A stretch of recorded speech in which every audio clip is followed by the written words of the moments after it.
And I'm ready. You can let her rip. All right. Good evening, everyone. My name is Matt Burgess. I'll be here today to talk to you about being detail-oriented.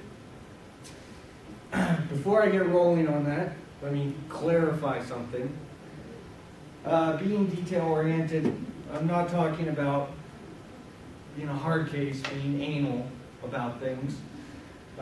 You know, the kind of person, someone that has to have it just a certain way. I'm also not talking about someone that seems to be able to see everything all at once. Sixth sense. It sounds more like a photographic memory as far as attention to detail. That's also not what I'm talking about. I want to talk about something that everyone is capable of. But first, let me give you a little bit of background on how I might be qualified to speak to this. I've worked for over 4 years now in inventory control for actually ball seal engineering. That was not intentional.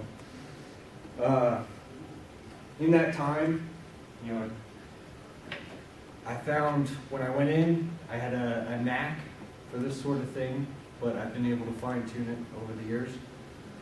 Control position, one of the responsibilities for that is for monitoring for errors.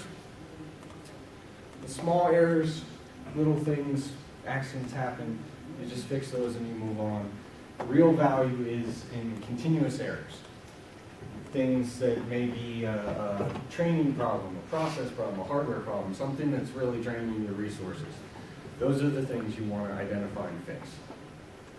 So that's what a control person does. That's also the definition of control for an organization. That when errors are caused, if there's control, they get corrected, they get addressed. If they don't, if there's no changes, even when things are going wrong, that is an uncontrolled organization, and that can lead to chaos. So control employees help keep an organization on track. So I'm here to teach you about being detail-oriented. That's something that doesn't just apply for control positions. That can have a value in a lot of different fields. So I want to give you the basics of what it is for me.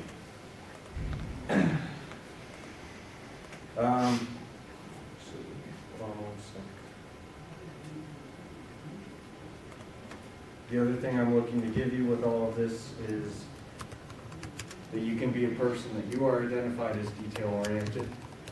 You are a person that is characterized as being on top of things and attentive. So this is advice to help you get there. So, this is something anyone can do. This is something you just have to understand how and practice it regularly. 5 points to consider. 1, when you start a position, learn what matters. Learn what's important, what's not. Learn what the goal is, what the purpose is for a process. If you have an understanding of what's going on and what's important, you can identify what to care about and what not to stress about. And 2, learn what is normal. This can also take some time when you start in a new position, but it gives you context. If you know what's normal, you'll be able to more quickly see past that and see something that's abnormal.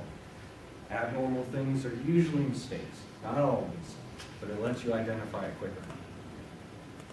Number 3, and this is true for public speaking too, slow down. It may sound a little odd. Some positions it's work, but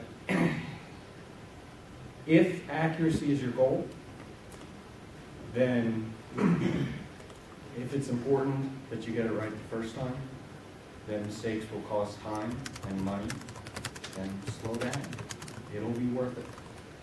Number 4, double check yourself. Errors might be your errors. Maybe something that you misread, miscounted, misunderstood. In my job, 2/3 of the errors I find are mine. And there's an added bonus there when I double check myself. I find those errors, I correct them. It means someone else isn't finding. It means I'm looking more capable, because overall I have less errors because I'm double checking. And number 5, for being detail oriented, don't assign blame. Everyone's human. If you find a mistake, sometimes it can be hard to not get frustrated about it. But if you go around pointing fingers, that's a very quick way to piss people off and make them hate you over time. If you focus on the problem, if you focus on how to get it corrected, then you can avoid those sorts of problems in the workplace. If you don't take mistakes personally, when you're dealing with them with someone else, they won't take it personally either. You'll find it goes over much better. So in closing, that's my advice to you for how to be more detail-oriented. If you keep these things in mind, it may help you during your next review. Just keep in mind what matters, what's normal, slow down, double check, and that no one is to blame. And if anyone can come up with an acronym for those 5 things, that's bonus points. Thank you.